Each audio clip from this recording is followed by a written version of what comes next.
Hi, Apoorv. How are you doing? I'm doing fine. I'm doing great. What's up? Nothing much. I had a question. Mm-hmm. Uh, Whenever you are designing your course and everything, how Mm-hmm. do you go about having the layout of the structure? Like, uh, like say for example, you had to teach a topic Mm-hmm. which a little bit new to you also, and Yeah. then it was like let's say it was a very niche topic, Mm-hmm. for example. Okay, so how will you go about it explaining the world per se and yourself also? Okay, so the basic approach that I take is I refer a few resources. For anything that I create, it doesn't matter if I know the topic or not. It can be for topics as simple as HTML, CSS, which I've spent my life working on.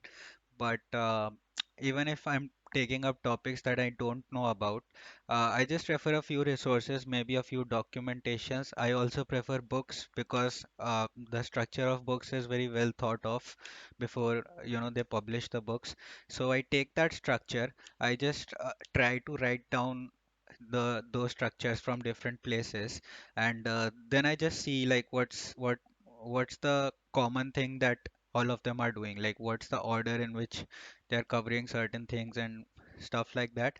I don't really go about the contents of it because I like to research the content myself through some forums and things like that, because I think the discussions that developers generally have on underrated forums and some GitHub issues and Stack Overflow, I think they are much more detailed.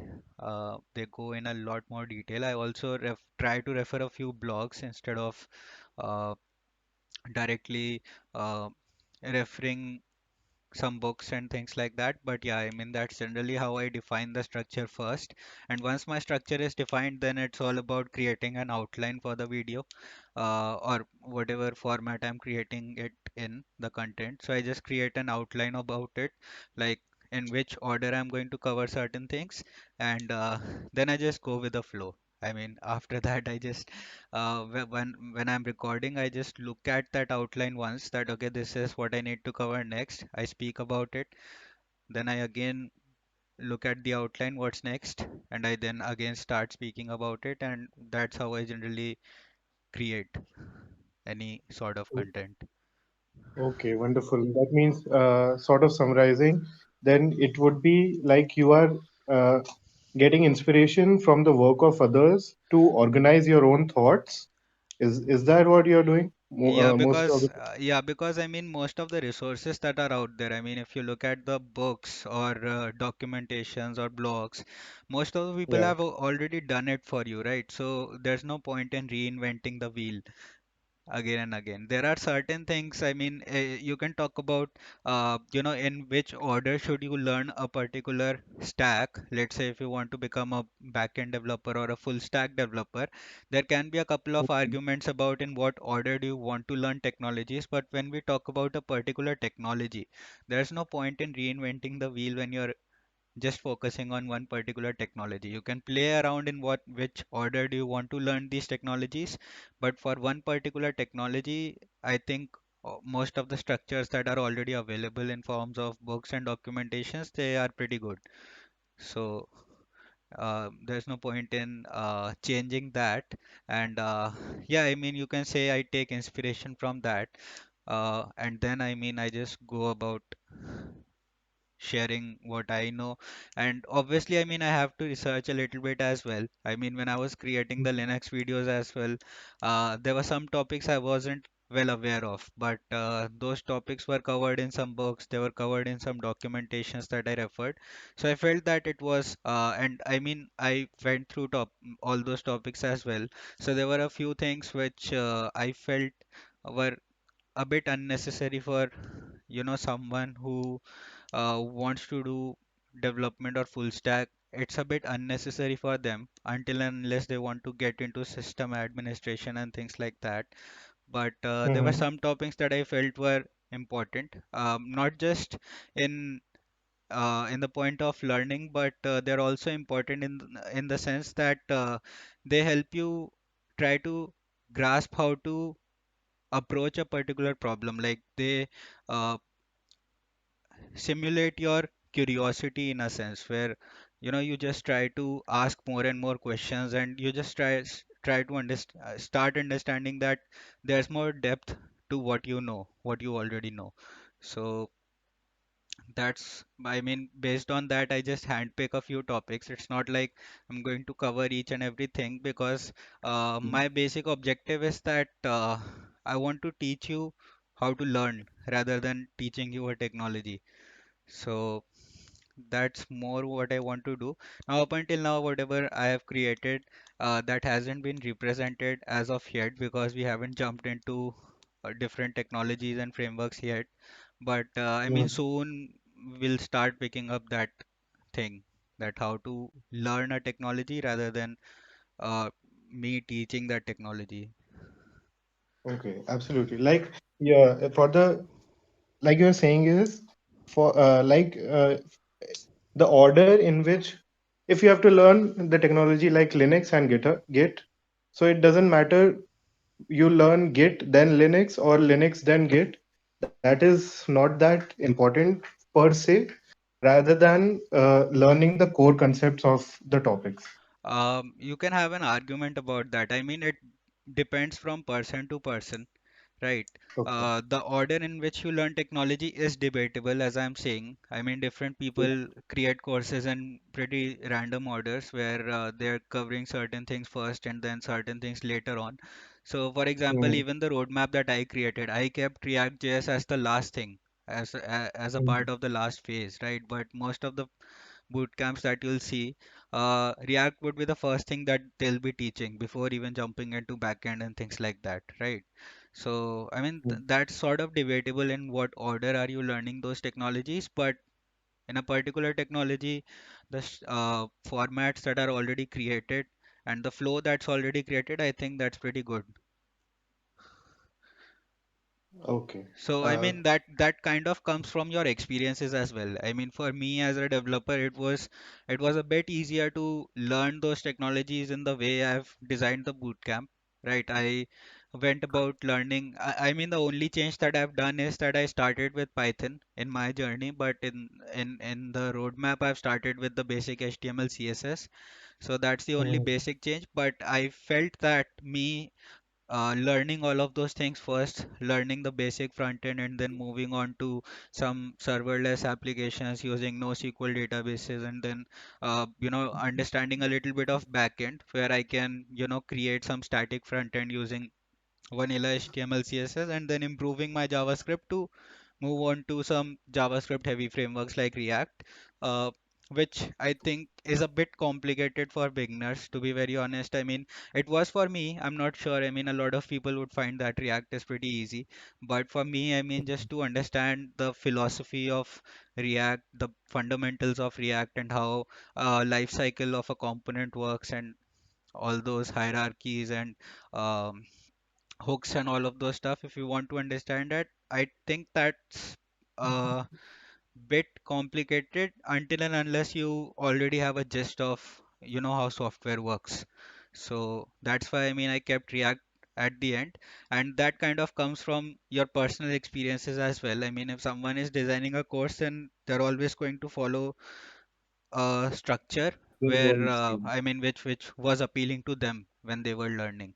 Right, a lot of people just copy paste it. I mean, it was it would have been very easy for me to go to Udemy, pick an Angela use course, and just take that same thing in that same order. But I mean, that wasn't appealing to me. I mean, so yeah. absolutely. That was it from my side. Thank you. It gave an insight to how you think and how you come up with videos or tweets and all. Thank you so much. Yeah, thanks, Ishan. Hi, Rohit. Hello. Hi. Actually, I wanted to ask some good resources for learning ReactJS. Actually, I tried to learn through documentation, but it is too much big. Uh, So, I mean, for good good resources on React.js, I think there are a few GitHub repositories that have curated a lot of resources. You'll find some PDFs as well. I mean, if documentations doesn't work and let's say you're not able to find some good playlist as well that are on React, then you can follow some books as well. There are a few books, I think, from O'Reilly or something like that that that are pretty interesting in React. So you can follow that, and I'll share a few repositories where they've mentioned some good like resources on React.js, and not just React.js, some other tech stacks as well. Yes, means they should be at least beginner friendly type like that you find and send me. Okay. Yeah, and I mean also since I mean I've been working on the Virtual Tech Schools website, a lot of people have been asking when that website would be live. So that website would be live this next weekend, the coming weekend before Diwali, and in that website, I mean initially it might not be there, but eventually we are going to have our entire roadmap, the roadmap video that I created. We are going to have that roadmap. We are going to have it in a detailed way where we are going to like break down all the topics into subtopics as well, and there are going to be resources available for all of those topics as well. So there, I mean, the community, I mean, I'm going to keep the website open source, so feel free to contribute to that. But gradually, I mean, I'll be curating a lot of resources for the content that I'll be creating later on. But for the time being, I'm going to create a lot of curate a lot of resources, and I'll be adding the links there. So even there, I mean, it would be a bit easier for you to have everything at one place. Yeah, thanks. Hi, Apoorv. Hi, hi, Abhishek. Hey, hi. So, if it comes to this DSA, right, data structures and algorithms, what is your opinion on that? I mean, for a beginners, right? It's like, if you go into Google or if you go into YouTube and if you see, it's all complicated and it's all, made it difficult. Like, what is your opinion on that? I think until and unless you're applying to FAANG companies, then DSA is pretty simple. I mean, most of the companies that will give you the DSA rounds, they usually ask three questions in DSA. And I think these three questions usually have a time limit of 60 minutes to 90 minutes. And these questions you'll be having in most of the interviews, you'll be having three questions where the first question is going to be pretty easy, pretty basic, maybe merge sort or bubble sort, something like that. The second question is going to be uh, in a medium range, in an intermediate range, where it could be about recursion, it could be about some other intermediate topics. And then the last question is going to be of a like high difficulty, a higher difficulty, right? But most of these interviews are only going to expect you to answer two questions correctly, with most of the test cases passing and things like that. So I think when we talk about DSA, then as a student, I mean, it's better to uh, start taking those experiences in the interview, right? Because I mean, it's a lot of people talk about what kinds of questions comes in the DSA rounds and things like that, and how to approach DSA. But I think that it's a part of a learning curve when we actually, apply to an interview. We give those DSA rounds and we, let's say, fail at them. It's a part of a learning process where you gradually would start understanding what kind of DSA questions are coming up, and how should you approach them. And this is what I did as well. I mean, initially I wasn't that good with DSA. I mean, when I was starting out, and obviously, I mean, most of the tech companies that you would apply to, the first round for filtering candidates is going to be a DSA round. So what used to happen was that I used to apply to these companies, and I I used to practice DSA. I mean, I didn't really watch any lectures or things like that. I had a little bit of idea about how to uh, compute my time complexity and storage complexity of my algorithms and things like that. But I mean, I just used to practice. I didn't watch any tutorials or those cheat sheets and things like that. I just used to practice a lot of questions. I mean, not a lot, but I used to spend about 2, 3 hours consistently every day, Some days, I mean, if I'm stuck on a problem, then it would have gone to about 7 to 8 hours. But usually it was just about 3 to 4 hours of DSA on an average. And I mean, I gave those interviews. In those interviews, I realized that these are my weaknesses and these are the topics that I really want to uh, improve. And eventually, I mean, I was able to crack those DSA interviews. So, uh, I mean, a lot of people have also been, I think, pinging Kunal that he hasn't completed his DSA playlist. But I think, I mean, I really genuinely feel that the concepts that he has already covered in his DSA playlist. I mean, I haven't actually watched the videos, but the concepts that he has actually covered up until now, I think they are more than enough to clear most of the interviews that are out there. And I think his explanation is also good.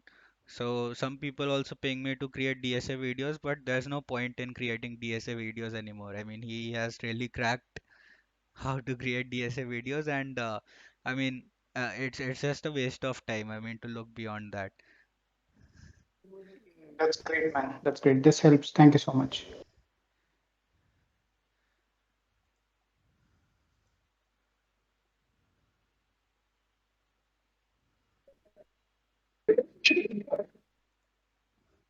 I approve, भैया. Hi, Himanshu. I tomorrow yesterday Kunal tweeted that one of his mentee get 20 LP as an intern. I am great follower of him also, but I just want to ask that is it possible in remote or not? Uh, Because it fascinates a lot.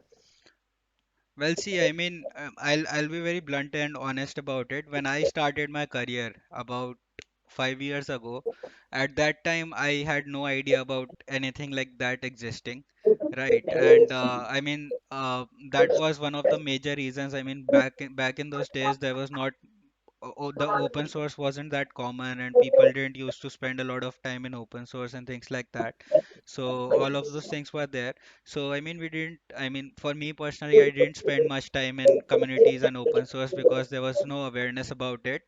And having internships of this size, I mean, back in those days, to be very honest, since I was pretty disconnected, not going to college and not knowing about communities and things like that, since I was pretty disconnected, I always felt that the best internship that you can get, I mean, if I only talk about internships, uh, I felt that the best internships that I can get would at max pay me about 50 to 60,000 rupees, not more than that in a month. And that was like the best of best internships. But I think in today's time, since especially after COVID, since remote work is like on the peak right now, on the rise right now, and sitting in India, you can work with companies that are based in Europe. You can work with companies that are based in USA and all these countries that have a much higher paying bracket than India. I think that it's quite possible. I mean, I'm not sure about 28 LPA honestly because I haven't seen a student yet who has got that sort of a package um, as an intern. But I've seen some students who even as an intern have got a package of up to 18 to 20 LPA. So that's something that I've witnessed personally. So I'm not sure about 28 exactly, but something similar along the lines is something that I've seen. I mean, a little less than that, but yeah.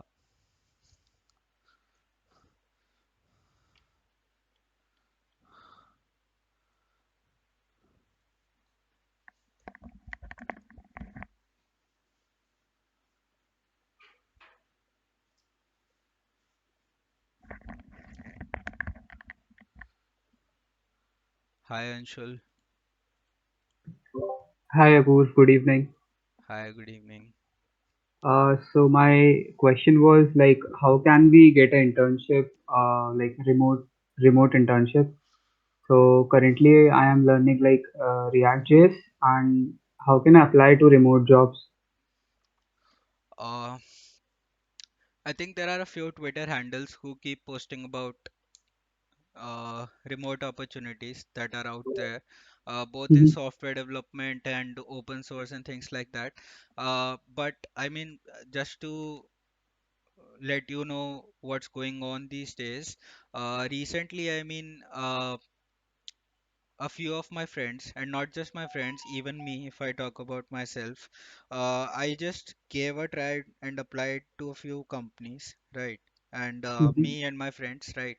We did that, and we saw that most of the companies are asking for open source contributions, right? Doesn't matter what project you have contributed in, you should Okay. have contributed into open source. So I think the way forward in the field of tech is open source. I mean, a lot of companies have started accepting open source, and they've started porting their products to open source softwares where more and more Right. developers can contribute to it.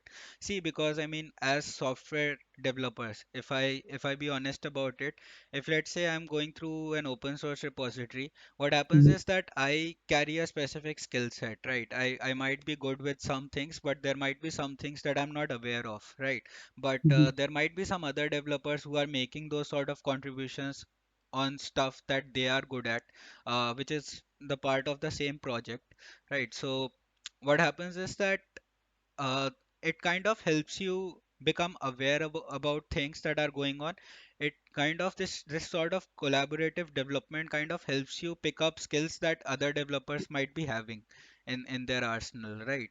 So Right. open source is pretty important and companies have started realizing it. So if you contribute to open source, if you pick up a few projects and you keep contributing to them, the chance, I mean, they're obviously going to benefit you. These open source contributions are definitely going to benefit in your resume. They are definitely going to help you in at least clearing the initial first round and give you some really good brownie points in your interview process as well. But apart Right. from that, if you pick some projects and contribute to them, there are high chances that since you're involved in the community and eventually, I mean, from a contributor, you might become a maintainer and things like that. So there are high chances that these communities might start reaching out to you for some beginner level roles that they might be having, because most of Mhm. the communities, they only want to hire people who are already aware about their products, right? Or who are Right. already well versed with their technology, their tools, and things like that. So there are high chances that these will try to reach out to you first before reaching out to any other developer or posting the job in the market, right? So Mhm. that's one way of getting remote jobs, because most of the open source, I mean, all the jobs that you are going to get through open source, at least they are going to be remote, because in open source it doesn't matter where you are from, you just contribute, right? So Right. most of the jobs that you'll get through open source are going to be remote.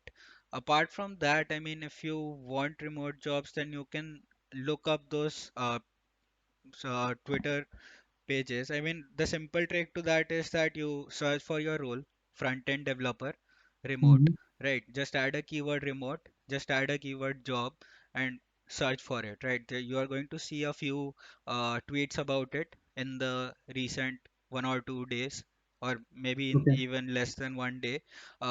Just see, I mean, if you can come across a page that regularly posts about all the curated tweets about remote jobs, and if you come across a page, just follow that page. And whenever they Mhm. post an update, if the job description, the roles and responsibilities and everything seems appealing to you, that this is something that might be a good fit for you, or you are a good fit for the job, just apply for it, right? Just don't think that you're imperfect for the job, or you need to do this, you need to do that before the job, before applying to the job.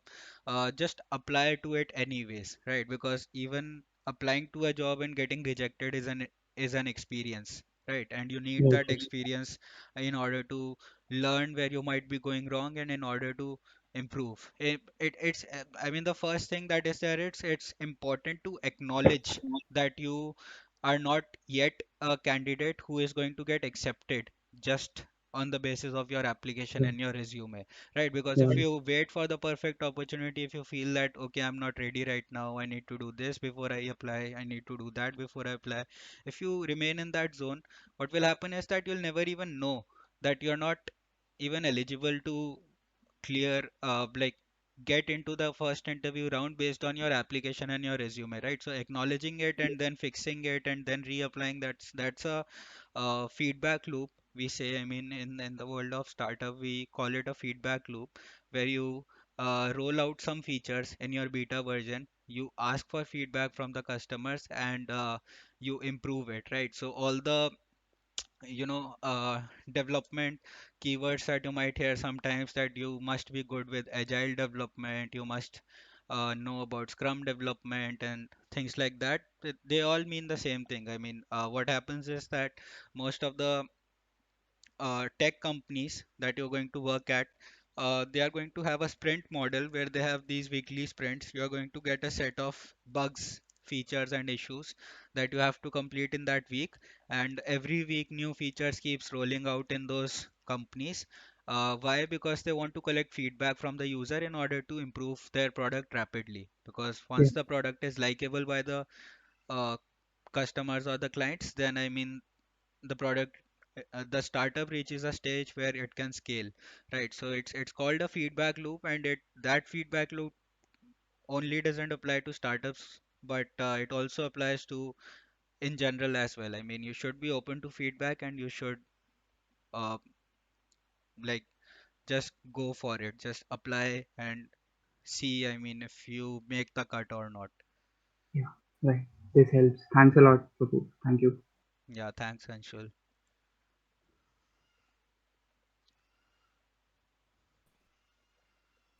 Hi, Danish. Hi, Hi, hi what's Apoorv. up? Yeah, I wanna ask about. Totally forgot it. What should I? I wanna ask like when will we start our first phase? Really curious about it.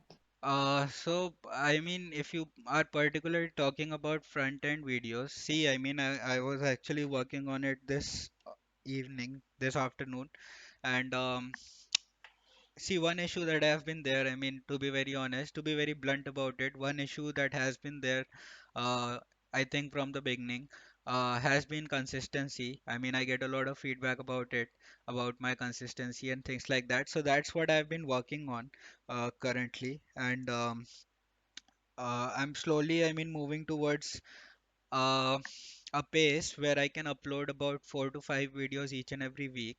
So, and all those 4 and 5 videos are not going to be completely bootcamp related or tech. So, for example, I mean, this Ask Me Anything session that I'm doing right now, it is going to be uploaded on my channel. So, if anyone misses it out, they can come back to it later. But and apart from that, I mean, there might be some guidance videos as well, and I'm going to aim for 2 technical videos each and every week, 2 tutorial videos each week, after completing my git and some videos. So now these 2 videos that I'm talking about, these 2 videos would majorly be in the form, like one of them would be related to front end as in HTML, CSS and whatnot, and the other video is going to be related with Python. And in Python, we are going to start with basics of Python, but later on, I mean, we are going to move on to creating some scripts and bots and all of those stuff. So that's going to be the format. Now, my aim is to start it by next week, by next week's end, let's say. uh, Basically started in October itself, and then maintain the pace so that I can complete my phase 1 till December end.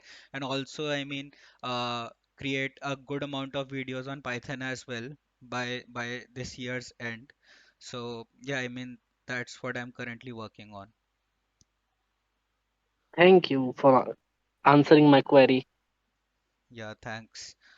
uh you can raise speaker request to speak. I don't have any requests right now.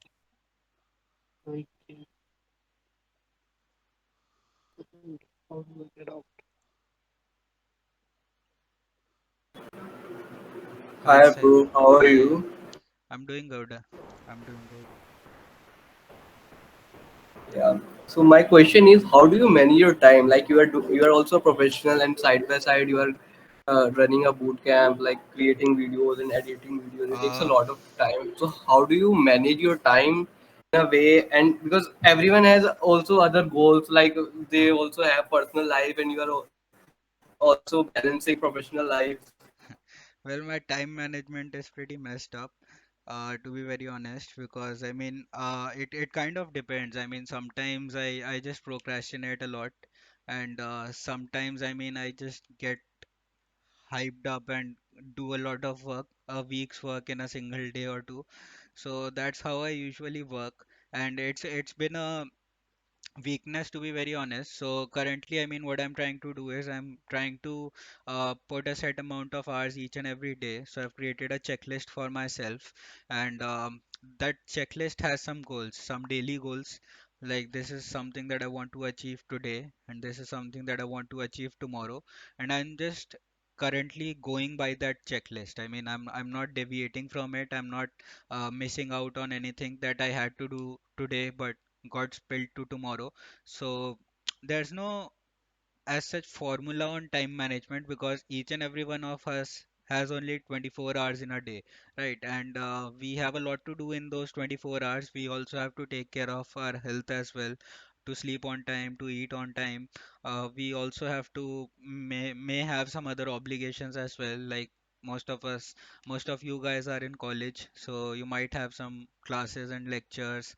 Then apart from that, you also, I mean, there's a lot to do in today's time, right? I mean, people are asking you to learn in public, right? And learning in public means that you tweet about it daily, you be consistent about it, you maybe, once in a while create some threads on Twitter just to grow your audience. You might want to write some blogs, right? Because in today's time, I mean, some companies are, if you are a technical blogger, some companies are going to reach out to you to write blogs, and it becomes a nice side stream of income, because blogging doesn't take that much time, but it pays good, right? So you might want to create some blogs, right? So I mean, you also want to do some sort of content creation for you, where you might be creating some Twitter threads, some blogs. You have to be active on your social medias, you have to post about your updates daily.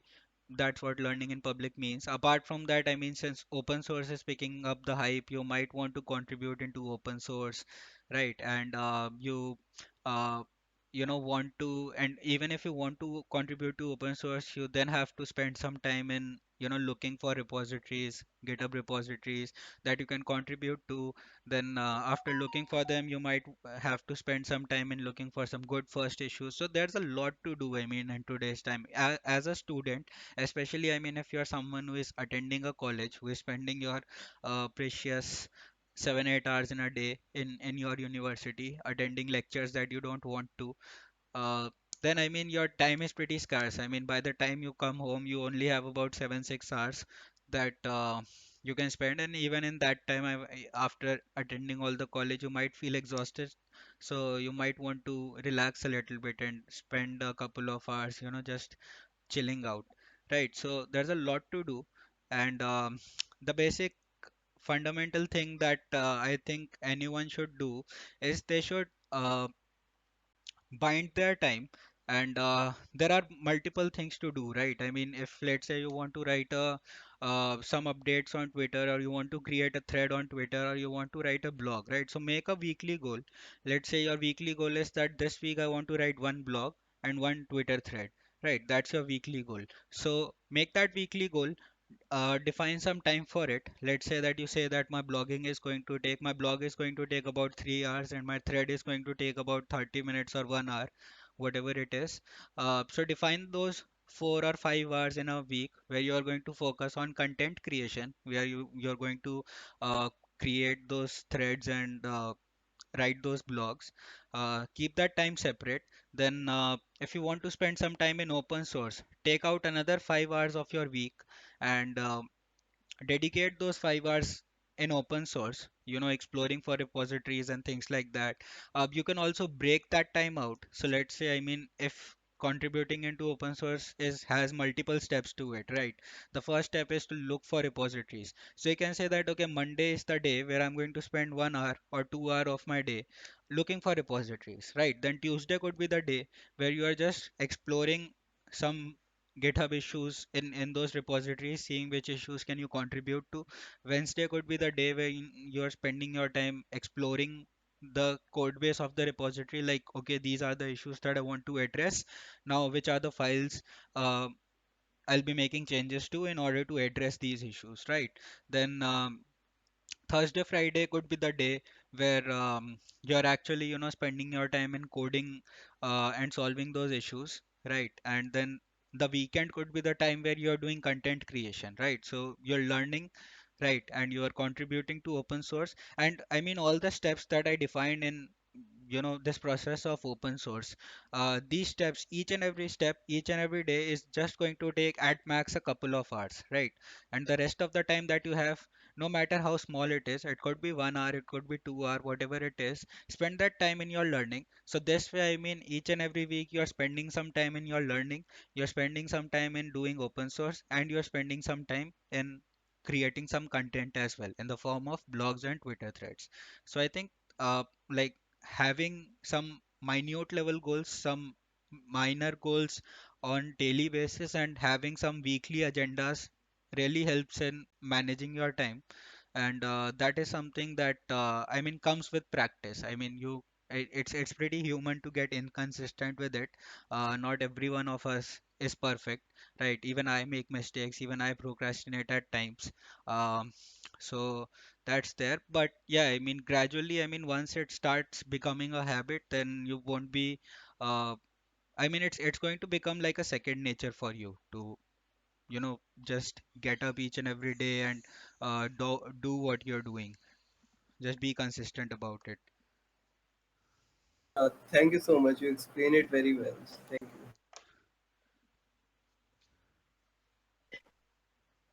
Hi, Apoorv. I have one question. Okay, hi Akash. Yeah. So yeah, currently I just started with freelancing and I have done two projects in a Web3 space. But the problem which I am facing is uh, like how to deal with client. Like what client most of the time don't know what they exactly want. So at some point of time they started wasting my time. Like they change this and change that and all kind of stuff. So how do you handle these type of clients? Uh, so I mean, this is a very common situation in freelancing, and the clients who don't know what they want are the most dangerous clients out there. I mean, they are the ones who are going to waste a lot of your time. They are the ones who are going to uh, make you do some extra work and not going to pay for it. So usually what I do is I mean, I just have a general discussion with the client. Let's say that I got a client, and that client asked me to build a certain web application, right? So what I'm going to do is I'm going to connect with the client, and I'm going to discuss that application with the client, and I'm going to come up with some key outcomes for that application, right? The key outcomes could be, let's say I'm building an e-commerce application. So the key outcome for me is that I'm building like an entire registration and login process for the client for their e-commerce store, right? That's one key output for my application. The second key output could be that I'm populating their database. Maybe I'm fetching the data if they don't have the data already. If they have the data, then I'm just taking that data and displaying all the pages, right? That could be my second outcome, to uh, create all the categories and subcategories of products, create separate product pages. Now, my third outcome could be the cart functionality, right? Your cart functionality where you're adding to cart, you're adding to wish list, you're removing from cart, and all the CRUD applications that happen in your cart. And your fourth outcome could be a payment gateway, right? That okay, now these products have been added into the cart, and now the user is going to enter their address details and complete their payment and track their shipment process, whatever it is, right? Now, once I've discussed these four key outcomes with the client, that okay, this is how the application is going to look like, and these are the things that I'm doing, right? I'm going to now spend some time with myself, telling the client that I'm going to give you a quotation in, let's say, a couple of hours from now. And now I'm going to spend some time with the application, just think a bit deeply into it, like what are the things that I'm actually going to spend my time on. Maybe I'm integrating some APIs, maybe I'm integrating a payment gateway, I'm going to integrate a delivery API as well. It could be delivery, it could be um, all those blue dart and things like that. So I'm integrating that, and I'm creating an authentication system for the client that's going to take some time. I'm writing some front end for the client that's going to take some time. I'm populating Mm. their database, creating the database, and managing their database. That's going to take some time. So I break it down, and now after breaking it down, I usually just create an invoice and I send it to the client. I specifically state that these are the things that we are talking about, and this is the scope of the project. This is the budget that you should be comfortable with, and I just send it to the client. And once we have the agreement, I usually start working on it. Now, if I start working on it and midway the client tells me that I don't want it this way, I want it that way, or this is not Mm. right, or something like that, I just usually show them the invoice. I say that Oh. this was the invoice, right? These were the things that we discussed on, we agreed on. If you want me to do it differently, then the invoice is going to change. Now, if you are fine with it, I'm going to update the invoice and send it to you again. If not, then let's call it let's call this endeavor, right? And one more thing, I mean, now what happens is that if let's say that you're working on this application and you spent your precious 2 3 days entirely on this application, and then the client Mm. deviates, and then I mean he's not agreeing on you updating the invoice, right? This Mm. also is a pretty common problem, right? Then I mean, if let's say he's not agreeing, then you're only left with two options. If you call it quits with the client, then usually I mean all your work is in vain. All those two Yeah. 3 days of work is in vain. And if you agree to go with them, then they start, sort of bullying you, where they just keep on changing things, and you just keep on doing. Why? Because you're waiting on that payment, that initial payment that the client needs to make. So Mm. for that, just go with a milestone based approach where you say that the four initial outcomes that you discussed with the client, right? Your login system, your card system, your all the product pages, and your payment gateway, right? The four major Mm. systems that you talked about with the client, just break these four systems as four different milestones.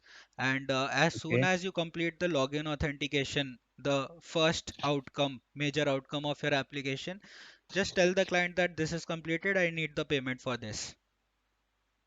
Right. Okay. So take the payment Mm. in parts. Don't prompt the client to pay it in one go once the entire project is completed. Mm. Take it in parts, break it down into milestones, and have all this discussion with the client, I mean, beforehand, right? Because if the client, let's say, does not agrees to all of these things, then in most of the cases, simply assume that the client is not professional and you are not going to have a good time working with that client. So just back off out of the project, right? And Yeah. if the client agrees to all of these things, then just simply know, I mean, the client would know that you are a professional working Mm. professionally on this project. You would know that the client is professional. He understands your problems and he's willing to cooperate with you. He really wants to work with you. Then, I mean, you're going to have a good relationship with the client. But if the client doesn't agrees with all of these things, then I mean, in 99% of the cases, you are going to have problems later on. So it's better to avoid the client. Okay. Well, thanks for answering my question. Yeah.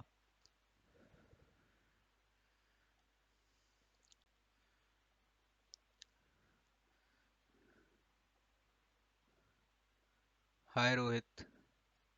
Hi again. Hello, can you hear me? Yes. Yes, actually, I wanted to ask that I am planning to do masters in abroad countries. Actually, I heard one thing that in Europe, the work-life balance is pretty amazing. Means they only work 5 hours per day. Is it true? Uh, Well, not just in Europe. I mean, that doesn't apply only in Europe. As I was saying earlier, in most of the companies, they follow this Scrum and Agile development where they're going to give you some weekly deliverables. You're going to have some set of tickets. There might be bugs, there might be features, there might be some hot fixes or something like that. So they are going to give these tickets, and once you get these tickets, they don't care. I mean, until the weekends, they don't care. They don't care if you're working 12 hours in a day. They don't care if you work 2 hours in a day.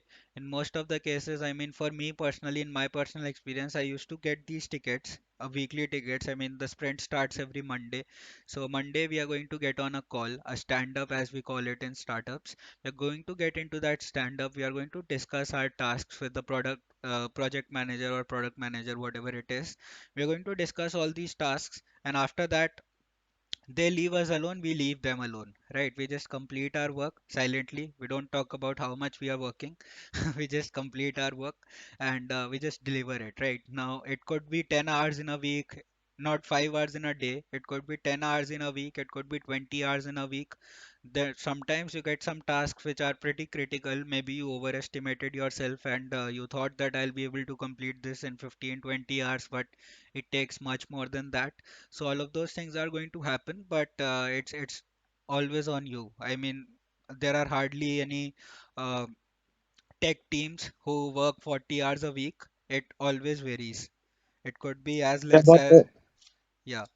but what about non-remote work culture in Europe? Means office hours. I mean, even in non-remote, if you're sitting in an office, what do you think usually happens? I mean, when you're sitting in office, half of the time you're going to chat with some of your friends that you made in the office. Half of the time you are going to take some breaks, right? Half of the time you have lunch breaks as well and all of those stuff. Half of the times there are some HR activities. Maybe you are playing some video games and things like that. So the time, if let's say it's usually 8 hours in a day, it drastically, the productive working hours that you're going to have even in like working in an in-office job, especially in Europe, it's going to be about 4 to 5 hours, not more than that, each and every day. But if you take that same on-site job in India, you're going to work 10 out of 8 hours in a day, right? So don't take an in-office job in India. Yeah. So means for non-remote, I think Europe is best as compared to India and Canada, USA like that, right? I think Canada and USA are also good. I mean, they also Yeah. have great working cultures. So means in terms of IT opportunities and money, which country is better for doing masters, except USA and India? Europe is good. Europe, okay. And what about means Canada, Australia? I mean, all the universities that are there, most of them are Yeah. recognized globally, right? So, Yeah. I mean, even if you go to Canada or Australia, it's going to work out for you. Yeah. Europe is a And famous one. destination for colleges because Europe has a lot of tourism scope. So, I mean, most of the students that go to Europe, they go thinking that we'll spend 3 4 months roaming around. Since, I mean, if you once enter into Europe, you can move around Europe in any country that you want to. They're all interconnected. So that's one of the major reasons why Europe is popular among students to go and study, because it has some good migration policies as well. You can easily migrate to Europe as a student. If you get a job there within 6 months of your graduation, you can become a citizen there. So they have great migration policies and immigrant policies, and they have good tourism scope as well. So that's why, I mean, it's famous among students, but other countries are also good. Yeah. So means do you have any plans to shift country from India to any other in Uh, future? Not this year. Not this year. I mean, not even next year, I think. So now Kunal is in working in USA or UK now? He. He's in UK. Okay. Thanks.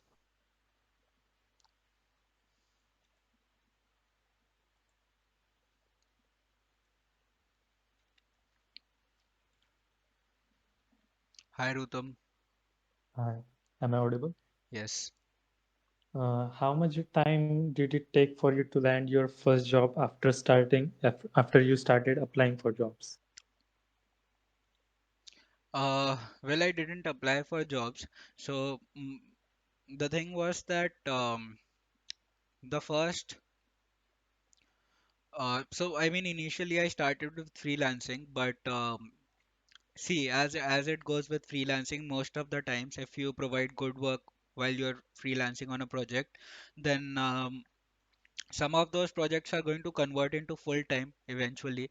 So that's what happened with me as well. I started a project in July 2018, and that went on to become a full time remote job by November. By November same year, and again I landed one more remote job in September 2018, and that was through a referral from someone who I worked with early on. So I didn't really apply for interviews, but I mean, I still understand that when you apply to interviews, and most of the times it's a time taking process. I mean, a lot of companies want perfect fit for their roles, whatever they have. So I mean, it's going to take about 2 to 3 months at least. I mean, if you start applying today, then you can expect by the end of this year you will have a job. And how was your experience at your first full-time remote job? Like, did you encounter any difficulties in your job? I think it was great. I mean, see, remote jobs mostly rely on trust, right? I mean, because the reason why India had less remote jobs earlier was that people didn't used to trust each other, and people thought that if I'm paying you, then why aren't you working 8 hours in a day, right? So that was the reason. So remote jobs are completely, I mean, I started working remotely before COVID, right? So before COVID, I mean, if I was having a remote job that was majorly working on trust, and in trust since we trusted each other, the client trusted, the company trusted me, I com trusted the company and things like that. Uh, it was working in a sense where we didn't used to have meetings each and every day. We used to work at our own pace, at our own hours. So it was great. The pay is obviously good, right? And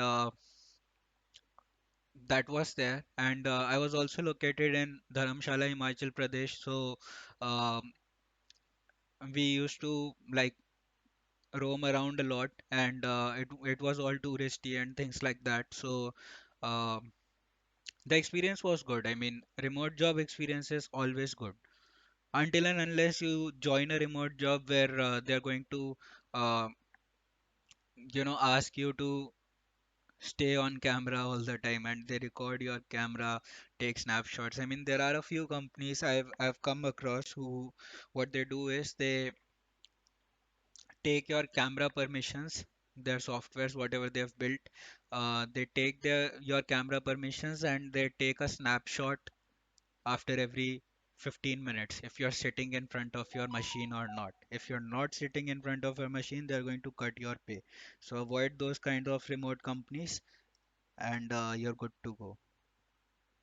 And did you ever experience any gaming addiction? Like last time I was playing Elden Ring in July, and I used to play for 12 hours straight for 15 days. After that, I just quit and didn't played any games since. I had a gaming addiction same time last year when I used to play video games all every day, all the time. I mean, I was doing a remote job back then, and again, I mean, as I told you, remote jobs and remote jobs, there are no daily meetings and things like that. You just have a set of deliverables you have to deliver by the end of the week. So Monday to Saturday, I used to work.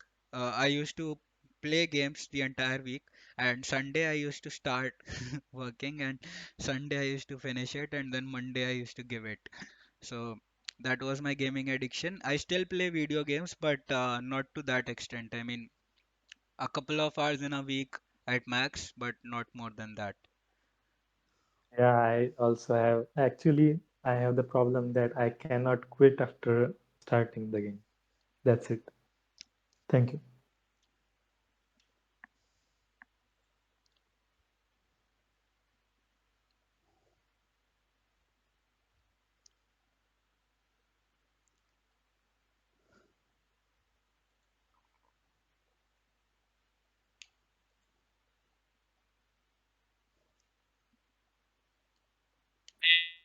I'm audible. Yes, you're audible. Uh, so how are you? Uh, I'm doing good. I would like to share a situation where I'm stuck in as a found. I'm learning to code again and again, as I told you in that live stream, and you gave a very good example. Now my problem is I can't uh, solve certain type of assignments like dictionaries and tuples in Python. How do I get over with it? How do I solve? You're talking about DSA questions. No, no, basic programming questions. Like, give me an example. Uh, there is an assignment where it takes a list as an input and then it tells us to return it as a dictionary. Have you ever heard about Python visualizer? Or No, which language do you code in? I prefer Python and then Go. Yeah, so have you ever heard, you have not ever heard about Python visualizer or Go visualizer, right? Yes. So what I'll suggest is I mean, go out and try a Python visualizer if you're coding in Python, or find a Go visualizer. Um, Use that visualize what that visualizer does is that it gives you a line by line execution of your code. So write one line of code at a time, see what that code is doing, right, and try to solve it with that visualizer. I mean, most of the times when we are solving such programming problems or even DSA problems, uh, what's absolutely critical is that we visualize the problem, right? And the best way to visualize it, I mean, over the time you'll gradually pick up the habit of visualizing it only in your mind, without using a pen and paper. But initially you can just take a pen and paper and try to visualize the problem, try to solve that question or that programming problem on paper first. Once it is solved on the paper, it is pretty easy to convert it into code, right? And gradually when you start gaining experience over the time, then you won't even need that pen paper or that whiteboard with a marker or things like that. You can easily visualize all these problems in your mind itself and solve them. But if you face issues and visualizing the problems, even using a pen and paper and trying to solve those problems on a paper, then you can use up something like Python visualizer and co-visualizer that is going to help you understand what is going on with each and every line of code. And once, I mean, your one line of code is executed, just think about what should happen next and try to make it happen, and just see in the visualization if it's happening or not. And I would like to share this whenever I solve a certain problem. I try to document that problem's understanding on the paper. Is it a correct thing to do? Yeah, I mean, I think all of us do that. Even when we are building large scale applications, before even starting to code, the first thing that we do is we take a whiteboard and we start drawing that this is where our database will be, where our server will be, this is our front end, and things like that. So it translates from very basic stuff where when we are solving programming problems or DSA, it's good to take it on paper first, pen and paper. And when are you going to share the assignments of Linux and Python? I'm very eager for that. Uh, for Linux, I'm not sure if there are going to be assignments for Linux, because I really don't know what sort of assignments I should create for it. Um, it might take time, or maybe you guys, the community, can help in contributing some assignments into Linux as well. I'm completely blank with that. The only thing, I mean, once I create some networking with Linux videos, the only thing I'm going to recommend is uh, over the wire bandit, I think, something like that. There's a game online uh which I mean is Linux based, and it contains about 32 levels, and you need to clear those levels from your terminal. It's a pretty interesting game, so you can try playing that as an assignment, just to understand, I mean, what's going on. And it would be a good Linux practice. We are going to have some Python assignments for sure. I mean, I'm going to give you some bots and scripts to create. based on what we learn and things like that. But yeah, I mean, once we start with the Python videos, it's going to happen then, and we are going to start with the Python videos later this month itself. Can you tell me the name of that game offline? Uh, yeah, 1 minute. It's Over the Wire Bandit, I think. If you search it on Google, Over the Wire Bandit, Okay, just I simply will. search Over the Wire Bandit and you'll find the game. Right. It's a Linux based game, but you need to have some sort of networking knowledge as well in order to get past it. But still, I mean, you can attempt it on your own as well. Thanks, Apoorv. Yeah. Hello, am I audible? Yes, Hello, Apoorv, how are you? I'm doing good. Say, so I wanted to ask you, like, there is so much abundance of information available now. So how do you filter out what information is good, what like information should you consume and learn from it, and what you should not? Because now there is like not the problem of less information, but more information, abundance of information. कोई कुछ बताता है, कोई कुछ बताता है. So how do you figure that out?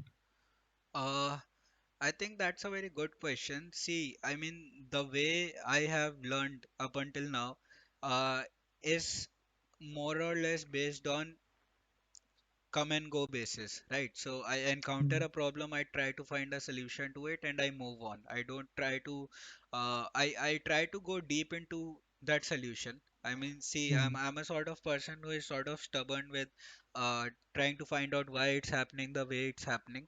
So I try to go pretty deep into understanding that stuff, but I don't go in a particular order learning something. I just try to build something and learn along with building that thing. So that's my general approach. Now, it's a very good question when you say that there's abundance of content nowadays. So I think the best way to go about it is to see some reviews, I guess, because I mean, even if I'm referring some books, I always go for reviews from either goodread.com or something like that. I just check the reviews and just see, I mean, what are the contents of the book. Now I'm not I don't usually read the book itself. I just look at the outline of the book. I mean, the first 2 pages of tables of content is what interests me the most, because after that I'm on my own. I just research everything on my own and try to learn everything on my own. If there are some topics that I'm not able to find any good research on or good forums on, then I usually refer back to the book and see what they have mentioned in that particular topic. But that's how I usually go. I don't try to look up for a lot of resources. I don't get mixed up with multiple resources for the same thing. Because what mm. a lot of people do is, if let's say they are learning a particular technology, they are going to start following multiple playlists. They are going to start referring to a lot of blogs, documentations. So the general idea is that choose one, stick to one, and watch a couple of if it's a video tutorial, watch a few videos. If it's a documentation, then follow the first few pages of those documentation. If it's a book, then try to read the first couple of pages for that book, and if you feel that it's helping you and it's the right thing for you, stick with it. Don't go anywhere else until and unless you finish that entirely and start building something using it. It could be simple programs, it could be an application, but start applying that knowledge, and after that just move on to the next technology without worrying if you have completed your previous technology from top to bottom or not. Because later on, I mean, if you're going to start working on the technology and there's something that you felt that, okay, this is something that I didn't learn earlier, you can always come back to it, right? So don't get stuck with something, just keep moving on. Okay, thank you. Like all the videos like I have seen till now, they have been great. So when can you expect like the course to be completed? Like till the end of next year, hopefully. Yeah, I mean, by the end of next year, see, I mean, as I start scaling up, because currently what was Yes. happening is that I mean, I wasn't finding time as well, and all of those stuff. Yes. But I mean, as I start scaling things up, and Mm, as I maybe let's say soon I'll start forming a core team as well, where mm, I mean I'm going to have certain people who I'm going to delegate some things with. So by delegation, I mean that if let's say I have to spend a certain amount of time out of my week creating some content, some thread content or some blog content, I'm going to delegate that entirely to people who are going to do that on my behalf, right? And I mean, eventually, I'm going to delegate my video editing because that eats up a lot of time. If let's say I'm shooting a 1 hour video, editing it takes me 2 hours right now because I'm not a professional video editor, mm, right? So, I mean, I'm going to save up on all of that time, and eventually, I mean, I'm going to gradually reach a place where I'm going to where I can actually create 4 5 tech videos every week as I start forming a team. So, I think by the end of next year, we are going to have much more than what we discussed in the roadmap. But mm. we are slowly going to pick up the pace. So currently, I mean, Yes. my goal is to just create 2 technical videos each and every week.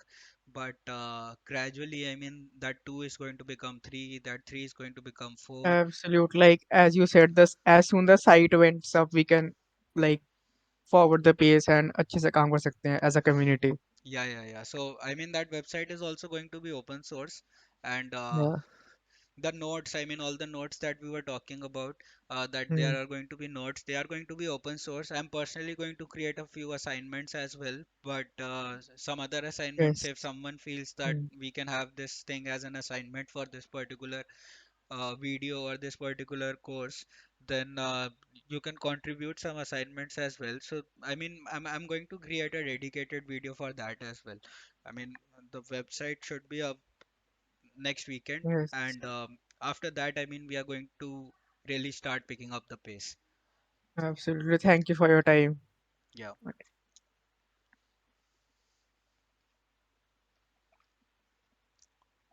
Hi Murthy. Hi Yash. Hi, bro. Hi. Hello, Apoorv. So my Hi. question is, Hmm. I already started to learn Java full stack development, but nowadays people are also talking about Moonstack and Python. How to get a remote job in Java?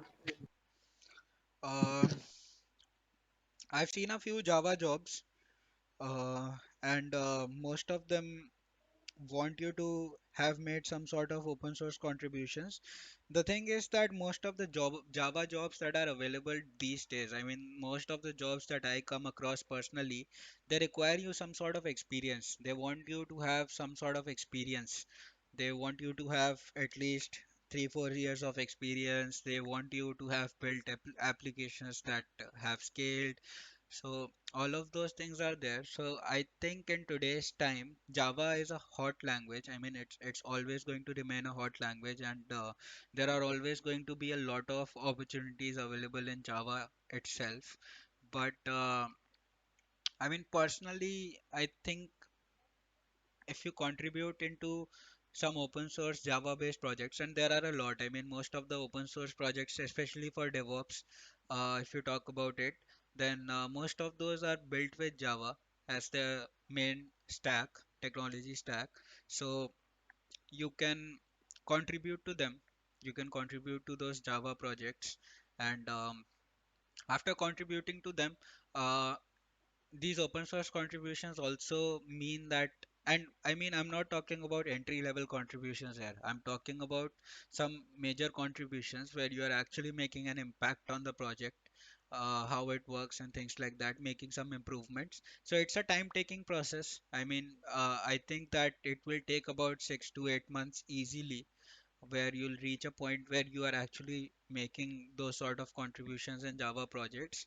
But once that's done, I think you can start applying to Java based companies.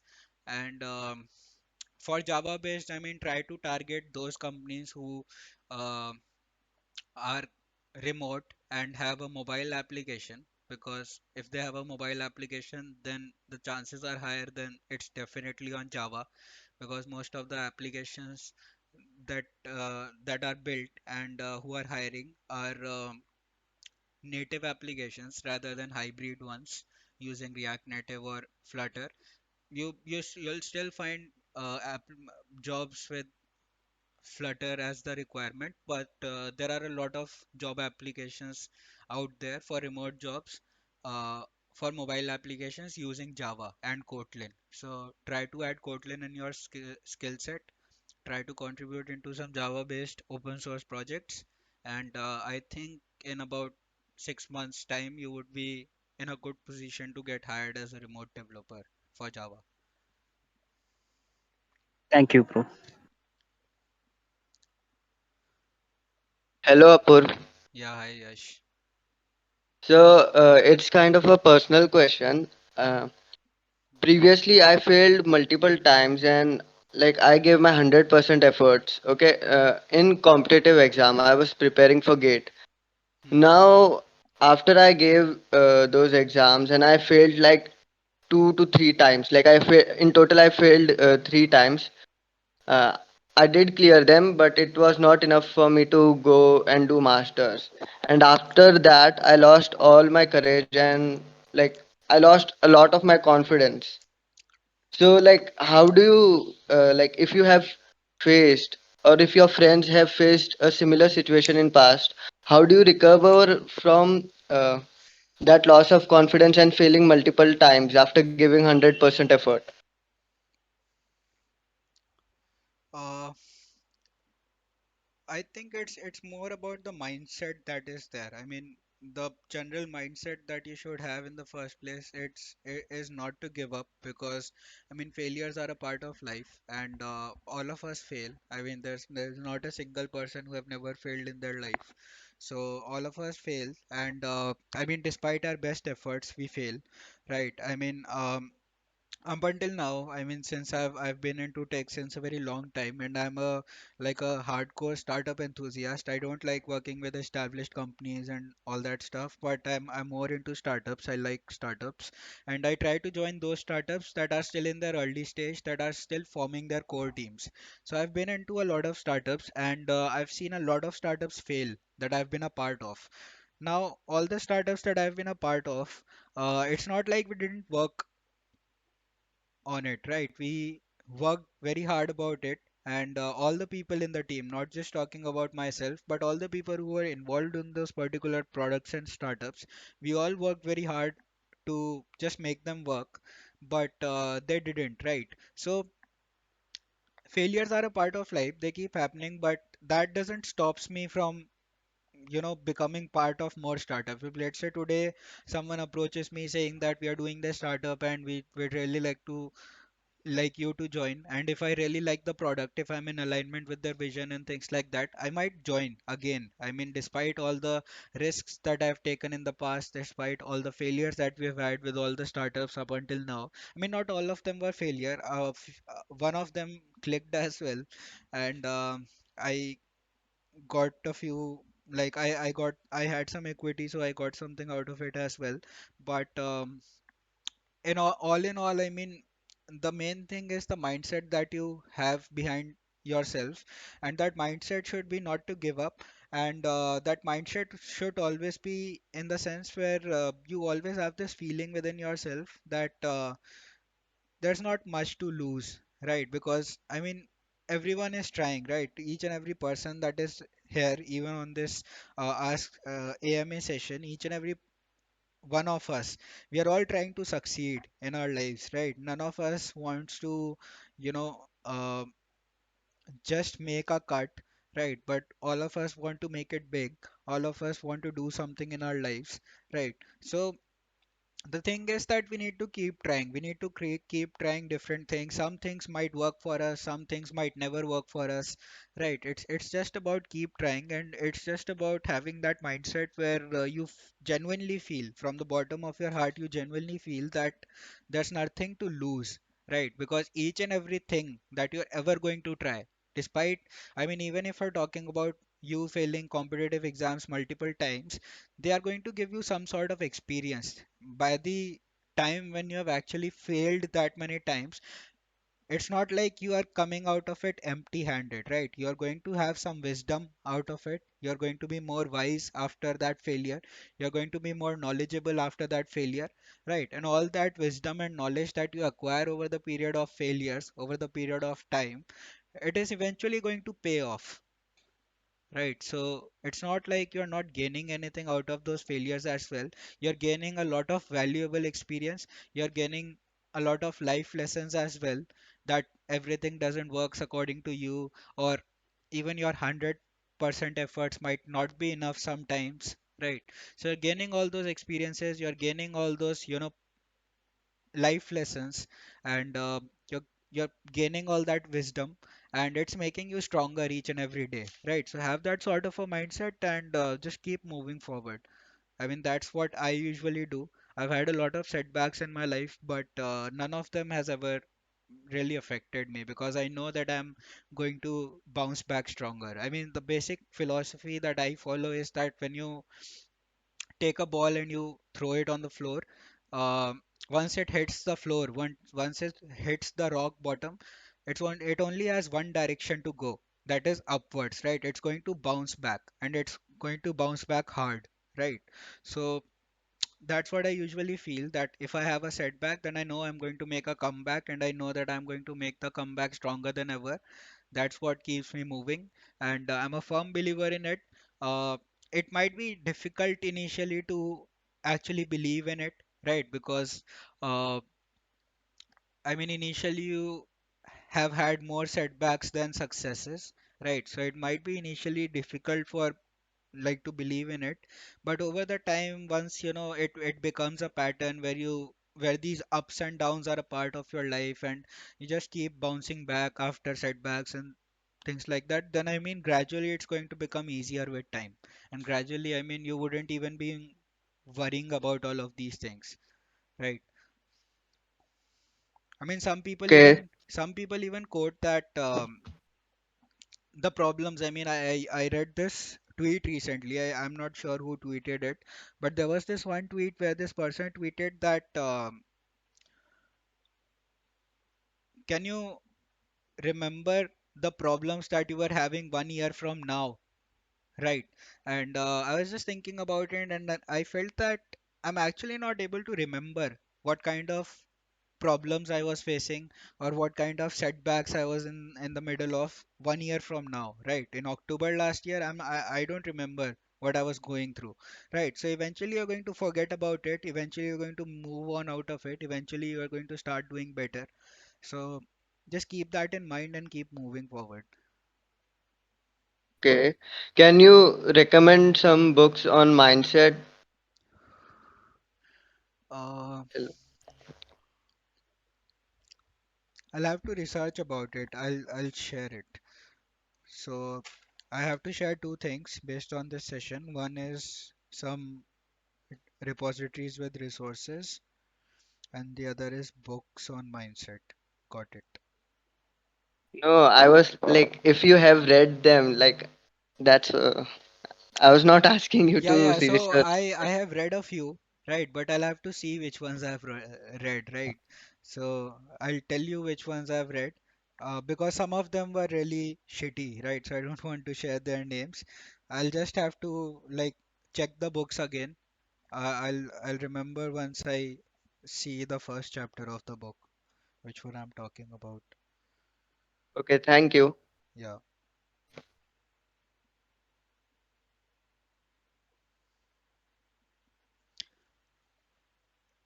Okay.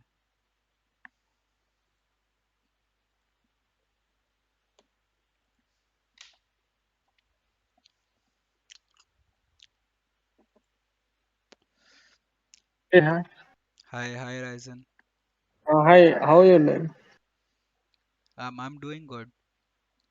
Yeah, so first of all, thanks for the Linux course which you did first, and it was too much to learn from it.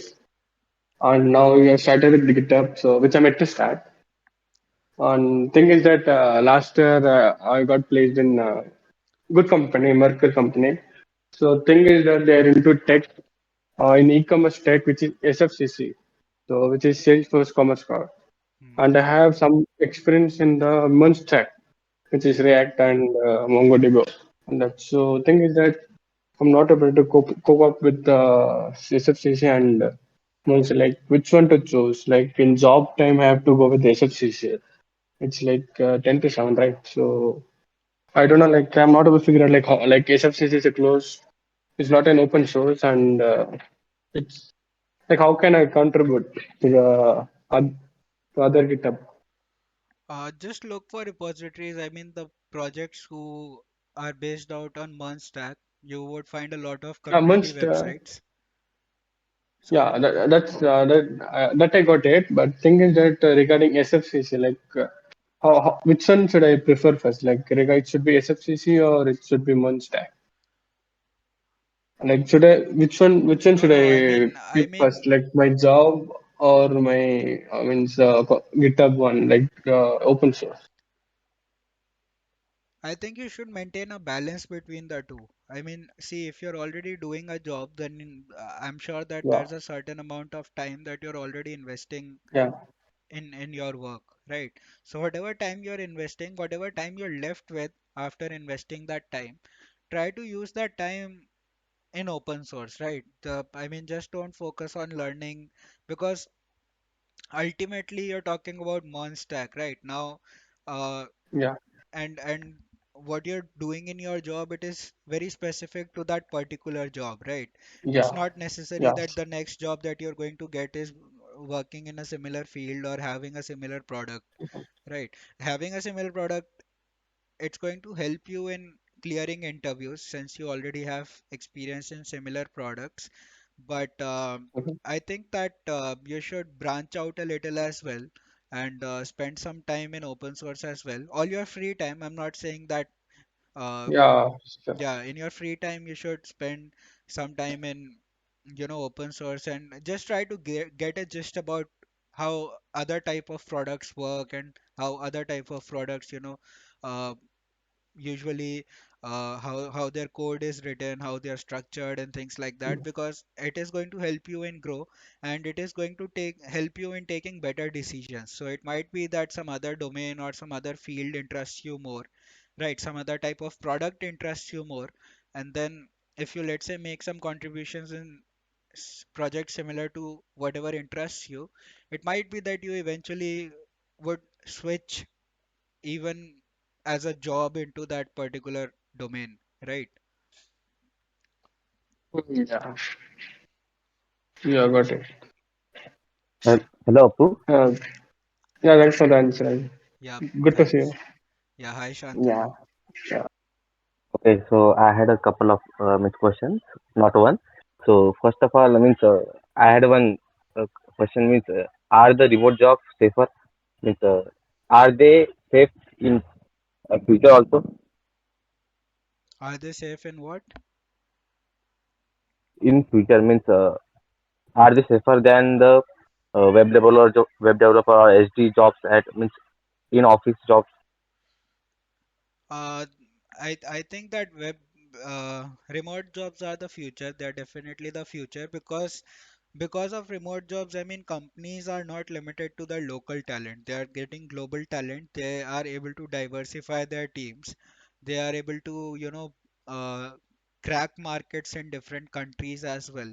They are getting that sort of opportunity, right? More and more people from different backgrounds bring more on table for any particular product. So remote jobs are not going anywhere. The companies are enjoying the freedom of having a diverse team. They are enjoying the privileges of being able to hire global talent, right? So they are already enjoying it, and the people are enjoying working from their home, right? Working from anywhere while traveling or whatever they are doing, right? So remote jobs are not going anywhere, and I'm not sure what did you mean by web development, because web development is not going anywhere again.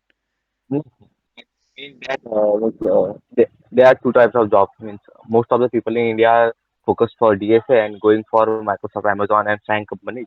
And here we are talking about remote jobs. So I was a bit nervous. What should I focus on? Because I am a freshman course and I am only in first year. So I I have means no. Yeah, yeah, got it. So, I mean, don't worry about remote jobs as such, that if they're safe or not. They're definitely safe. They are the long game right now because, I mean, we don't know when the next pandemic would be and things like that. So, I mean, before this, people were a bit skeptical about if remote setup would work or not, and if the companies would still be able to be productive or not. But nowadays, if you see, most of the companies are shifting to 4-day work weeks, right? Where they only ask you to work 4 days in a week, right? And companies are more and more companies have started hiring remotely. Even companies like FAANG have started hiring remotely these days. For some roles, they are not able to do that for all the roles and all the jobs that they have available. But for some roles, they are able to do that remotely, and they're gradually, trying out that hybrid model. Maybe in the future, they might shift uh, 60 to 70% of their workforce on remote, right? And the remaining 30-40 would still be in an in-office setup, right? So it's not going anywhere. I mean, remote jobs are pretty safe, and people are focusing on DSA because DSA is still important, regardless of its remote or if it's an in-office job. DSA is still important to crack any technical interview. Doesn't matter whatever role you are applying to, you'll still be able to require to clear your DSA rounds in order to proceed further. So DSA is something that you should spend some time on, not a lot of time, not all your time, since you already have just 1 year, you are in fourth year. So don't spend your entire No. day on Hello. DSA. Okay. Okay. I'm in just first year, not a fourth year. So now that you have a lot of time, you are worrying for nothing. I mean, if you are in first year, then you have a lot of time. Be consistent about it. Spend not more than 2 hours in a day doing DSA. And it doesn't matter. I mean, the number of questions should never matter. It should always be about putting in those 2 hours every day. Even if you're just able to solve one question in those 2 hours, it's more than enough, right? I mean, in the next 4 years, you have about 1400 days with you, right? And even if you are able to solve one question in those 2 hours every day, you still have 1400 questions that you'll be solving in the next 4 years, right? So you have a lot of time. You can solve a lot of questions. It's important not to devote all your time in DSA just because, I mean, DSA is a hot topic and a lot of students are blindly just doing DSA without doing anything else. So spend the rest of your time in your development. Do the things that other people are doing because other people are seeing success in those things, right? Other people, when they contribute into open source, they are seeing some sort of success.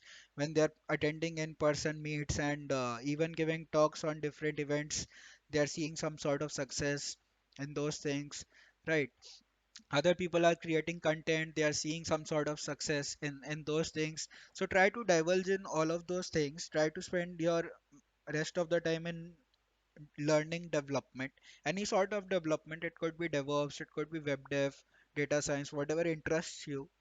Try to uh, explore a little bit of everything and see which field really interests you. Whatever it is, just pick that and start working on it, and spend 2 hours every day on DSA. It's more than enough.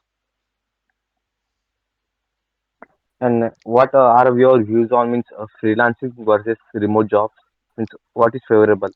Most of the means I think remote jobs are more favorable because freelancings are not, they are not stable. I mean, until and unless you have a um, until and unless you have a good um pipeline of clients, I would say, where you know that you have clients each and every month, or you have retained some long-term projects. Freelancing is not that stable, so you'll find yourself in some. Uh, Sometimes you'll find yourself in a stage where it's getting difficult. So in that sense, I think remote jobs are more dependable because because that's what I exactly did. I mean, what I did was that I was having a remote job. I was earlier doing a remote job, and I was a part of that remote job since a very long time.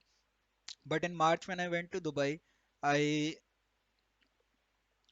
quit my remote job after coming back from Dubai. I mean, I came back from Dubai and I gave my resignation that I don't want to do that anymore, and I want to get into content creation, right? So I get got into content creation. I started freelancing a little bit along with it just to maintain my expenses, my monthly expenses and things like that.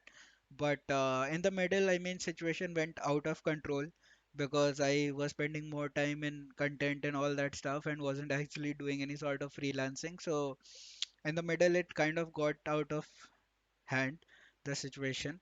And that was the time when I didn't post anything for a few months, right? Because I was completely focusing on freelancing, getting my funds sorted again, right? So that's what I was focusing on. So yeah, I mean, freelancing is a bit unstable, I would say. Even I mean, got a lesson out of it that I should not rely on freelancing. And um, if I mean I'm getting a good remote job, I should take that up. It's not like I'm actively looking for it, but I'm open to it.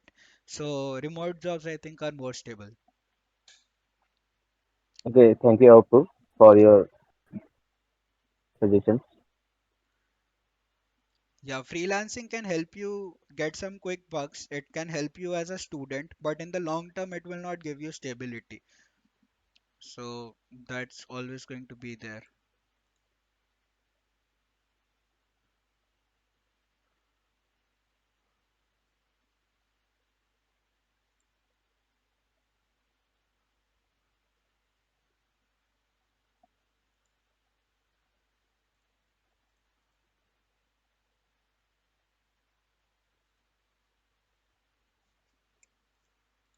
Uh, okay, so I actually had a question. So I had been trying to create some apps like a e-commerce store and a chat app, and the main problem that I was facing is that I was not being able to design the whole model of a database. So like I just Googled and saw the already pre-existing model. So how can I improve my model designing skills?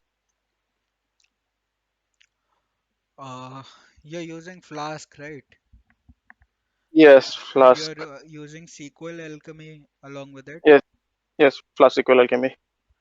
Okay, so I think the basic trick to create models is to first define all the features of your application, right? Then break them down into different, because I mean, see, when you create models, especially using SQL Alchemy with Flask, when you create those models, think of them as classes. They are anyway classes, right? When you create them with SQL Alchemy.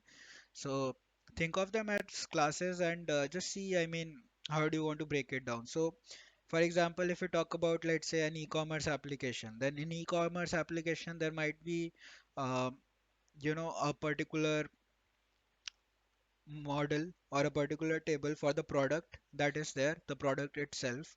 Right now, this product might be having multiple relationships, right? So there might be some models for categories, different categories. If this product belongs to lifestyle, if it belongs to tech, if it belongs to clothing, if it belongs to kitchen items or household items, things like that. It's going to have some subcategories in it. If in clothing, if they are shoes, if they are pants, if they are, torsos or things like that. So they're going to have some subcategories. You have these different models. Now these models are going to have some relationships. So each of the product is going to be mapped with a particular category, right? Then each of the product is going to also be mapped with a particular subcategory, right? And these subcategories are going to map with the category, like which categories, subcategory are these, right? And now think about these relationships in the sense where like what kind of relationship is this? Is this a one-to-one relationship? Especially, I mean, if you're using a SQL database.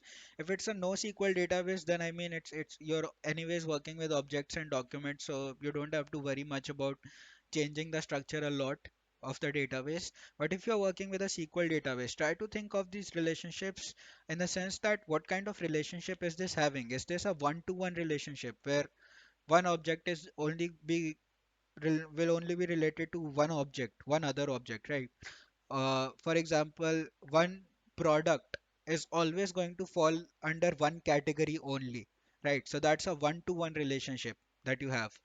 Then Try to see if it's a one to many relationship, right? So one product is always going to fall into one category, but one category might be having a lot of products, right? So the category to product relationship is one to many, but the product to category relationship here is one to one, right? Where one product only falls into one category, but one category can have a lot of products, right? And the relationship can also be many to many, right? And to give you an example of many to many, you could say that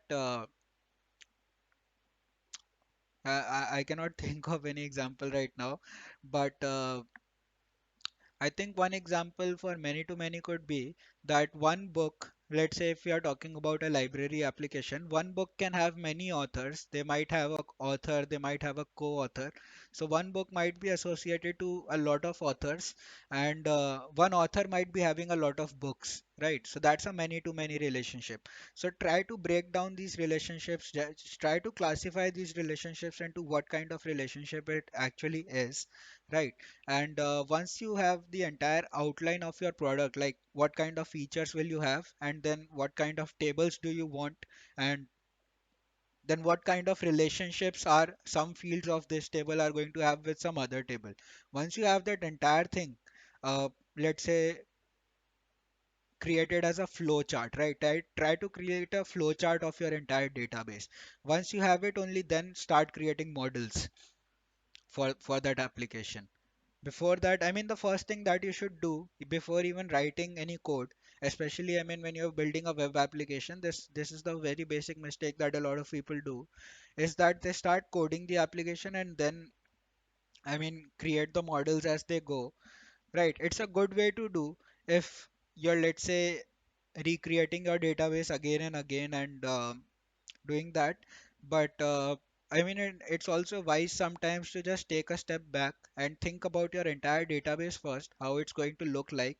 Try to create a flowchart for that database. Try to map all the relationships in that database, and then start creating models for it before creating the APIs.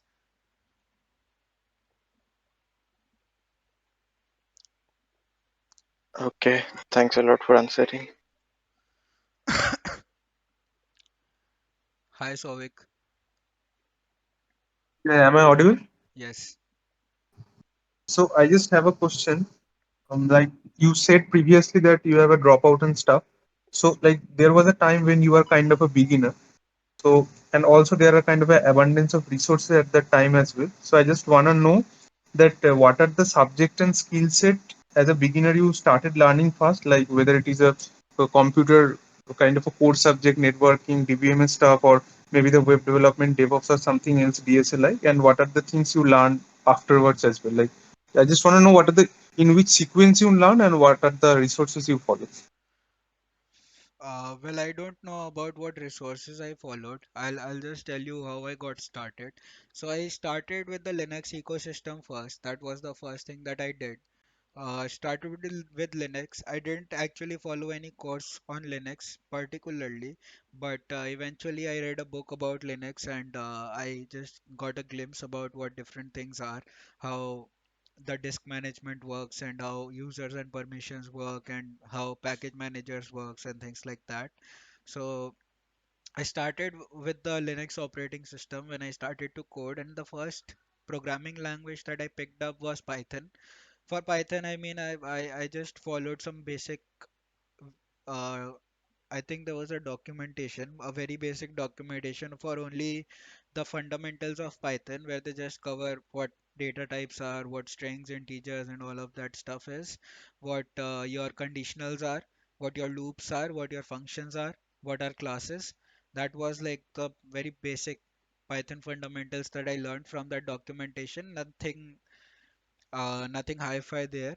And after that, I think I watched a course on Udacity, because I mean the main problem that I had back then was that I was learning all of these things. I was learning what loops are, I was learning what conditionals are, but the major problem with me was that I was not able to understand how I can actually create applications that do something else. Because I mean, while I was learning all those conditionals and loops and all that stuff. I was just solving some basic problems, right? Some basic programming problems like create a pattern or create a guessing game or things like that. Pretty basic stuff, right? So I wasn't able to understand how you can actually create complex applications and bots and all of those stuff with these basics, these fundamentals. So I think I enrolled for a Udacity course. I mean, I didn't pay for it. It was free, available on Udacity, and in that course, they Which Udacity course you are talking about? I don't remember, but it had three modules as far as I remember. The first module was on Turtle, creating animations with Turtle. The second module was with a Slack API, I think, and the third module was with some Twilio API, something like that it was. And so, following that Udacity course, I started understanding what third-party libraries are that I can, import in my code. I imported the Slack module and library. I imported the Twilio library. I imported the Turtle library. And then, I mean, using these libraries, I was using the same conditions and the same loops, but things were different this time. I mean, for Turtle, I mean, when I was using those conditionals and loops, I was creating animations this time, which I never thought that was possible with Python. Right, when I was exploring the Slack API, I created a Slack bot for a workspace on Slack, which again, I mean, I thought was never possible. And I did it with the same, conditionals and loops and functions that I learned earlier. And with Twilio, I created a reminder application that used to send an SMS on my mobile number, which was very fascinating for me. So that's how I like started understanding the scope of it, that there are libraries existing for each and everything, and as long as I can find those libraries for whatever I want to do, and I can explore those libraries, I can explore the documentations of those libraries, I can do whatever I want with this language. So I started understanding the scope of Python, like how powerful it is and how I can do almost anything with Python. I started experimenting a lot with it. I built up a lot of games. I built scrapers. I scraped a lot of websites. I just like having started having fun with it, right? So I wasn't like building anything particular, but whatever just came into my mind. I want to send a random message to each and every contact in my WhatsApp list. I created a bot for it. I want to create I want to scrape all the data from a website and want to store it in an Excel or a CSV file, I wrote a bot for it, right? And I did all of those activities. So that's how I got started. And apart from that, I mean, I back then I thought that data science was a hot topic, so I was also exploring a little bit of statistics. But I left it in the middle, all that statistics and data science, after reaching a little bit of machine learning. And all of this is within the span of 3 months that I'm talking about. After that, I landed my first freelancing project, which was a crypto trading bot. I worked on it I worked very hard on it because that was beyond my skill set at that time. So I had to learn a lot of things in order to complete that project. After completing it, I started exploring a little bit of front end, HTML, CSS, what it is, and things like that. I had no idea about Bootstrap. I had no idea about JavaScript. Um, then I got a project on Node.js. I mean, it was mm, a patient management system for a hospital where you had to keep all the medical records for a patient, and the patients can book their appointments with a doctor, and the doctor can enter their medical record after their appointment and all those things. So I built that entire management system. While building that management system, I learned JavaScript for the first time. I learned ReactJS for the first time. I learned Node.js for the first time. So that's how it went. Then after that, sometime later, I started exploring Flask in Python. And with Flask, I explored a little bit of databases. So the previous application that I built with Node.js, it was a NoSQL database using MongoDB, but this time I was using PostgreSQL with Flask, and I explored a little bit of Jinja as well. And yeah, I think that was the order in which I learned each and everything. And yeah, I mean, after that, I don't remember much. After that, whatever came my way, I just kept building. Create a channel on Discord for posting technical conferences and events that a web developer should join. And how can we join these conferences virtually? Yes, so Ayush was going to do that. He said he was going to do that a couple of days ago. I'll ping him again, ask him to do that, and that channel will be available. I'll make sure it's available in a day or two.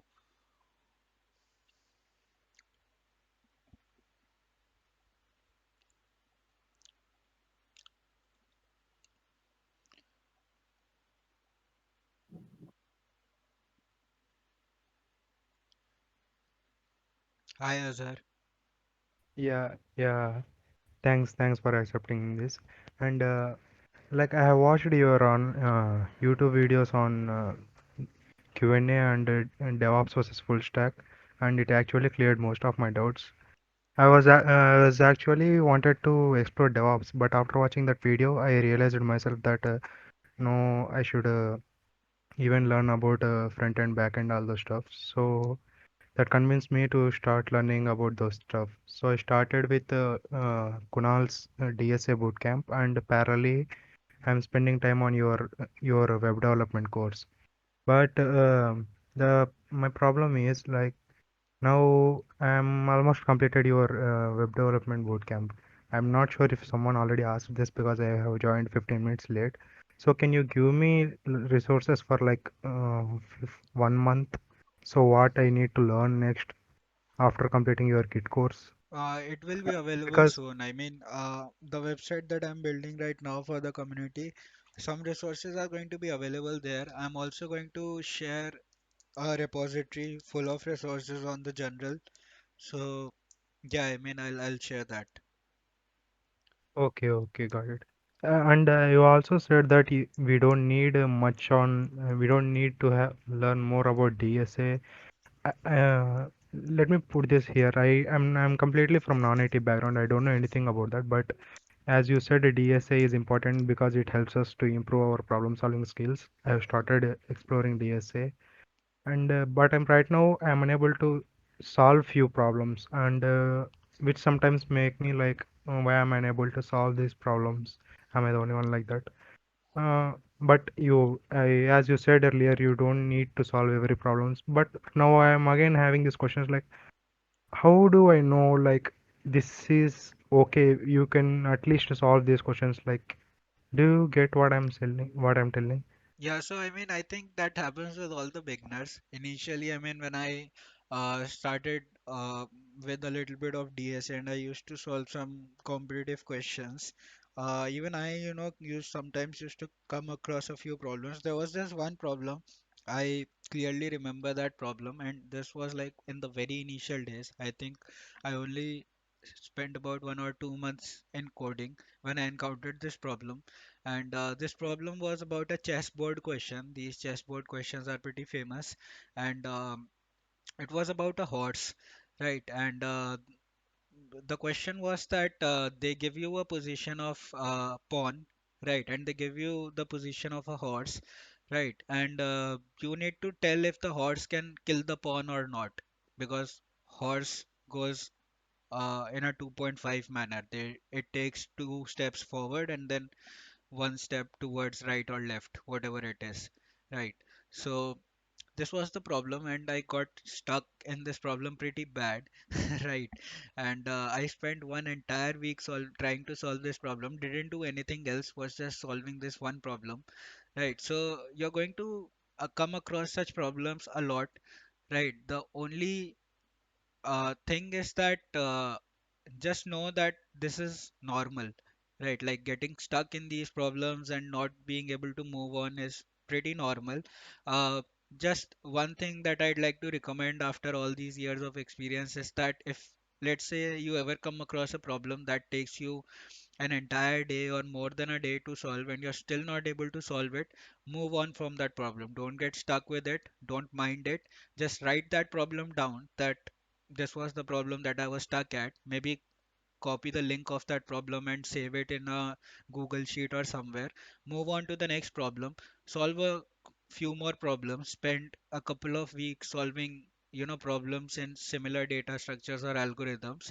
Right. After you spend that couple of weeks, come back to that problem that you were stuck at and try to solve it again. Right. So that's one thing that you should do, because I mean, after moving on to new set of problems, it might be that you'll improve a little bit. Obviously you'll improve a little bit, and there are high chances that when you come back to the problem that you were stuck at, you would be able to solve it relatively easier. Yeah, yeah, got it. Another small question. In one of the Kunal's videos, Kunal told that you shouldn't spend more than 20 minutes on a problem. If you couldn't solve it in 20 minutes, just go through the answer. After a few days, come back to that question, try solving it like that. And one of your video, you told you will sit on a problem for at least 1 hour. If you couldn't solve it for 1 hour, then you will try to figure out for answer like that. Which one should I follow as a It's beginner? it's Like, a it's a personal choice. I mean, it varies from person to person. But I think both of us have the same point. Both me and Kunal have the same point, that you shouldn't spend a lot of time in a single problem. It's just that I like to give it a little bit of more time, because I spend time with pen and paper on a problem, trying to solve it on paper first and then trying to convert it into code. So I like to spend a little bit of more time, because I think, I mean, for me personally, it's my personal opinion, but I think that 20 minutes is a bit less. But I understand Kunal's point, because, as I said earlier, in most of the coding interviews, in DSA rounds, you are going to get 60 minutes, and in those 60 minutes, you have to solve three DSA questions, right? One of them is going to be an easy question, the second one is going to be of intermediate difficulty, and the third one is going to be a difficult question, right? So on an average, you have about 20 questions to solve about 20 minutes to solve that question. So maybe in that sense, he said that you should only spend 20 minutes in a question. But I think that when you're still learning, it's fine when you are spending a little bit of more time on a question. But on the other hand, if you're preparing for the interviews, if you're preparing for an interview and doing DSA as a preparation for your interviews, that is the time when you should switch back to 20 to 30 minutes at max on a problem. Mhm. Got it, got it. Thanks, Apu. Yeah.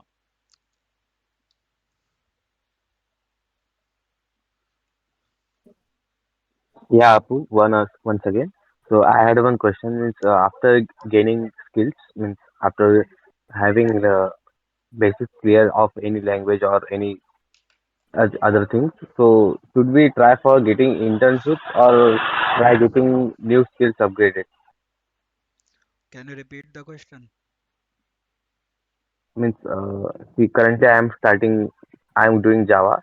So after gaining a command over it, so should I search for internships or should I develop new skills again? Do both. I mean, search for internships, spend 1 or 2 hours every day looking for internships, see if you can find any positions that are posted.